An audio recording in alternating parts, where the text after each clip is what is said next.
Certains connaissent cette histoire, mais ces personnes dans ce monde sont tellement rares. Je suis l'homme de la forêt, celui qui a été guéri de sa tumeur, qui écrit contre la peur et possède la responsabilité de ton sourire, celui qui a été témoin de la danse de la nymphe dans l'audible, la magie.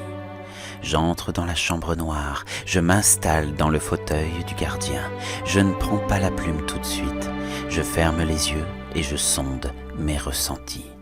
Tu le sais que ce moment est un moment privilégié, tu le sais qu'à l'heure magique, il se passera en toi l'éveil d'un espoir magnifique et sacré. Ô toi, l'égrégore qu'elle crée de ses prières afin de veiller sur moi dans cette pièce, tu es là, toi devenu le fantôme de ma vie.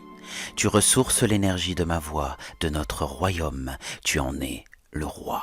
Pose donc encore ta main sur mon épaule, mais ne me force pas à prendre la plume tout de suite. Laisse-moi ressentir ta magie, laisse-la m'envahir. Un souffle, une décharge, mon sang est connecté à ta mémoire. Merci l'esprit, j'ouvre les yeux et c'est parti. Je suis l'écrivain de l'instinct, j'ai eu de ma mère la plus pure des magies, en héritage. Je ne saurais vous dire lorsque tout ça a commencé, mais pour ce conte de Noël, je vais vous écrire comment elle m'a aimé. 1. Première goutte d'encre sur la feuille blanche. 2. Première courbe vers les étoiles. Le premier mot ne s'écrit pas, il se dessine sur le fil de notre histoire. Ma plume danse une valse avec le destin. Par le pouvoir du 3x3, abracadabra, notre histoire commence par « Il était une fois ». J'invoque le djinn de ta magie, le faune et le cavalier de cette nuit, celle où tu es, Sissi l'impératrice. La lune, sa mère, le regarde, l'observe dans la chambre d'hôpital. Le bébé est posé sur son ventre, elle le vous voit déjà pour faire de lui son petit miracle. Ô femme combattante, femme de sentiment, qu'as-tu fait là en cet après-midi de janvier? Qu'as-tu apporté à cette terre qui te fascine tant? Et petite mère, sauras-tu le préserver du mal? Sauras-tu faire de lui le gentleman qui t'emmènera un jour au bal? Tu as peur d'y croire, mais il est là. Tous les jours, tu repars au combat. Il s'assied tous les soirs sur la marche du voisin et il t'attend. Il scrute le bout de ce trottoir aux confins du monde, à la recherche de la silhouette parfaite, celle de sa maman. L'enfant grandit. Pour ton anniversaire, il ne manque jamais l'appel. La jalousie autour de vous tente désespérément de détruire la magie de votre amour. Comme un pensionnat, on arrache de ta chair l'enfant sacré de ta lumière. Ils te font croire que c'est pour le rendre plus fort, plus dur, pour que ce soit plus facile pour lui d'affronter la perversité d'une vie. En vérité, l'enfant comprend qu'il y a les bons et les méchants, qui cherchent à éteindre cette lumière qu'ils ne comprennent pas, qui les confronte au fait qu'en eux, ils ne l'ont pas. Ô femme maternelle, ils peuvent toujours l'éteindre à coups de poing, tu sais qu'avec tes bras, tu la rallumeras toujours jusqu'à la fin.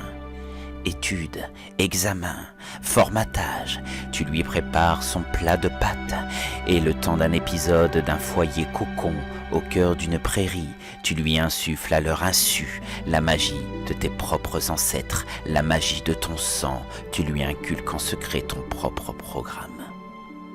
Tous les jours, tu te lèves le matin, tu affrontes les séquelles de tes nuits sans sommeil et tu pars au taf. Tout ce qui t'importe est ton travail, pendant que ton enfant apprend à fabriquer des engrenages. Tu regardes dans ton microscope et tu souris. Car dedans, tu as la tête dans les nuages et tu y vois le plus beau des spectacles.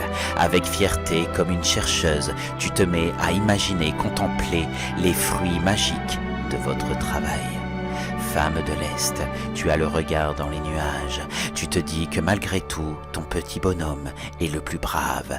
Ne serait-ce qu'un instant, il te fait penser à ton grand-père, peut-être la réincarnation de Branislav.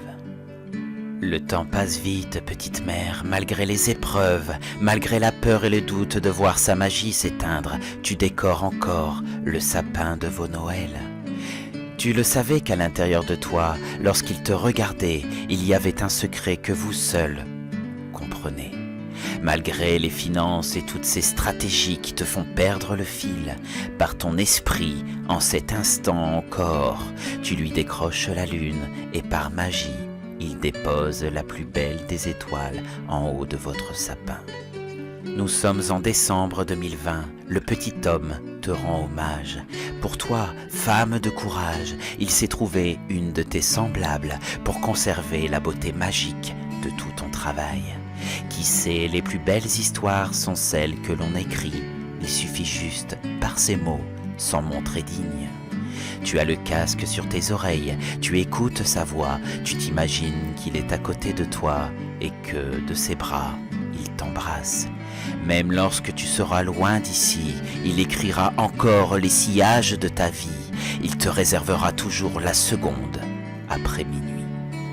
Le moment est venu pour moi de t'apporter ce message. Malgré toutes les difficultés de la vie, malgré toutes les violences subies, le petit bébé que tu vous voyez est devenu l'un de leurs auteurs préférés. Avec le temps, il a juste converti et poétisé des engrenages d'horlogerie pour ceux de la magie. J'écris toujours les jambes croisées et lorsque je les étire, je souffre encore le martyre. Mais tous les deux, on le sait, pour faire les plus belles choses, il faut avoir le sens du sacrifice. Alors voilà, nous y sommes. L'héritage de mon sang est respecté. Je sais grâce à toi de quel bois nous sommes faits. Tu nous as construit une très belle forêt. Tu as fait de moi le grand gardien de ces fourrés. Je ne souhaite que ton sourire pour Noël. Même si je ne suis plus à côté de toi, n'oublie pas que tant que je vivrai, tu t'écoules en moi, comme les torrents fantastiques venus de la source de tous les sabbats. Dans le salon, les nymphes de notre esprit dansent dans le feu de notre bois. Elles chantent, rient et disent que tous ensemble, nous écrivons une si belle prophétie. Il est temps pour moi d'éteindre le son de ma voix, mais souviens-toi, tu avais demandé un audible de joie, un audible qui inspire l'essence même de tes sourires.